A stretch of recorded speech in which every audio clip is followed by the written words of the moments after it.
વટવા ખાતેથી હત્યાનો ચોંકાવનારો કિસ્સો સામે આવ્યો। જણાવી દઉં કે વાળ કપાવ્યા બાદ આરોપીએ દુકાનમાં ખેલ્યો ખૂની ખેલ।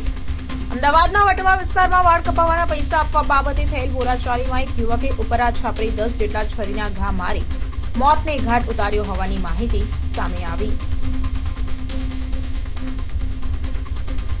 શહેરના વટવા વિસ્તારમાં બીબી તળાવ પાસે કલાપી હેર સલૂન નામની દુકાન ધરાવતા વસીમભાઈ, અહેમદભાઈ, અંસાર હુસેન, મોહમ્મદ શફીક ખલીફા કે જેઓ ત્યાં પોતાની દુકાનમાં કામ કરતા હોય। આરોપી મોહિત ખાન પઠાણ કરીને જે આરોપી છે ત્યાં આવી અને વાળ કપાવી અને પૈસા નહીં આપવા બાબતે રકઝક કરી અને છરીના ઘા મારી અને ઈજા કરતા એલજી હોસ્પિટલમાં સારવારમાં લાવેલ અને સારવાર દરમિયાન વસીમભાઈનું મૃત્યુ થતાં ખૂનનો ગુનો નોંધી અને આગળની તપાસ વટવા પોલીસ ચલાવી રહેલ છે।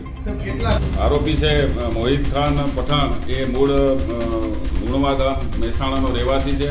હાલમાં અહીંયા વટવા વિસ્તારમાં રહે છે અને ફરિયાદ જે મરણ જનાર છે વસીમભાઈ એની દુકાન ખાતે વાળ કપાવવા ગયેલ અને વાળ કપાવવાના પૈસા આપવા બાબતે રકઝક કરી અને પોતે થોડોક માનસિક અસ્વસ્થ હોય અને એનો સ્વભાવ જરાક ચીડિયો હોય, જેના કારણે છરીથી હુમલો કરી અને આડેધડ ઘા મારી અને મોત નિપજાવેલ છે।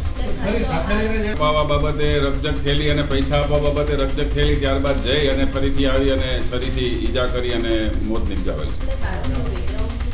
આરોપી મોહિત ખાન મુખ્તિયાર ખાન પઠાણ જે ધોરણ 10 સુધી ભણેલો છે, એના ફાધર મરણ ગયેલ છે અને મૂળ મહેસાણા જિલ્લાનો વતની છે, હાલમાં વટવા વિસ્તારમાં રહે છે અને અવારનવાર બચાવ કરવા જતા